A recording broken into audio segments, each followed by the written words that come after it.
Hello friends, welcome back to my YouTube channel. Please support me guys. तो चलिए आज की कहानी शुरू करते हैं। मेरी शादी पक्की होने के बाद से ही मोबाइल पर बात होने लगी थी मेरी अपने होने वाले पति से। अच्छे लगे थे मुझे ये सुलझे हुए से नेक इंसान। मैं अक्सर इनसे पूछती थी कि अगर मेरी और आपकी माँ में कभी कोई झगड़ा हुआ तो आप किसका साथ देंगे। इनका जवाब होता पता नहीं।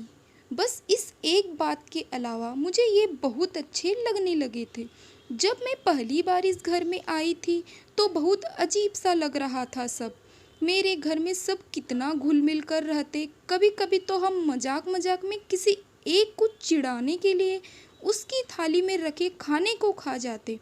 और यहाँ यहाँ मजाल है कि कोई एक कमरे में एक टेबल पर बैठकर कभी भी खाना खा ले। सब राजा बाबू है। सबको अपने अपने कमरे में खाना खाने का शौक है। इनकी माँ से बड़ा डर लगता है मुझे, जाने कब टोक दे। मैं कभी भी सुबह सुबह उठने की आदी नहीं थी, पर यहाँ नियम से जल्दी उठ जाती। एक बार देर से नींद खुली तो देखा कि सासू माँ किचन में नाश्ता बना रही है। मेरे प्राण ही सूख गए कि आज तो ये सासू माँ मेरी जान ले लेगी। पर कुछ कहा नहीं सासू माँ ने, बस पूछा कि तेरे लिए भी सेक दूँ या नहा कर खाएगी। मुझे लगा लेट उठने पर गुस्सा कर रही है मुझ पर। सासू माँ का साड़ी पहनने का तरीका बड़ा अच्छा था और मुझे साड़ी से चिढ़। पहनने में ही घंटों लग जाते, फिर पहने पहने काम करना अजीब सा हाल था मेरा। हर आधे पौन घंटे में फिर से सब ठीक करना पड़ता, नहीं तो सासू माँ टोक देती कि तमीज नहीं है क्या, ठीक से पहनो। एक बार तो चिढ़ ही गई, बोली कि जब नहीं पहनना आता तो या तो सीख लो या जो आता है वो पहनो, कार्टून क्यों बनी होती हो। बहुत रोना आया था मुझे। एक तो इतनी मेहनत करो और ऊपर से सुनो भी। मैंने भी ठान लिया कि अब साड़ी जाए चूल्हे में। पति की भी बड़ी खराब आदत थी, घर आते ही पहले अपनी माँ के पास आकर बैठ जाते और कभी कभी तो घंटों बैठे रहते। किसे अच्छा लगेगा कि उसका पति उसके पास नहीं अपनी माँ के पास बैठ जाए। ना जाने क्या खुसुर फुसुर करते दोनों। कई बार जब मैं बहाने से उनके सामने आ जाती तो ऐसा लगता जैसे बात बदल दी हो उन्होंने।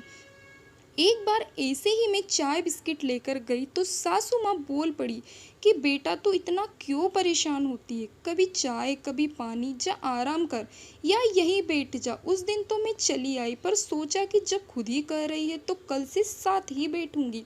साथ बैठी तो लगा कि ये लोग फालतू बातें करते रहते या मेरे ही सामने ऐसा बन रहे हैं।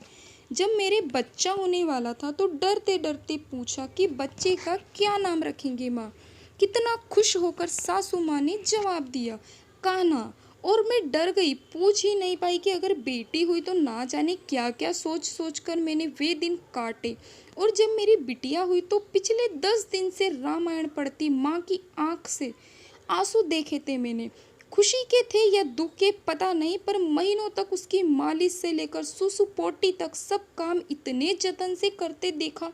तो आज इतने सालों बाद मैं सोचती हूँ कि मैं खुद अपनी सास से माँ को खोजती हूँ, तो क्या मैं खुद बहू की जगह बेटी नहीं बन पाई थी।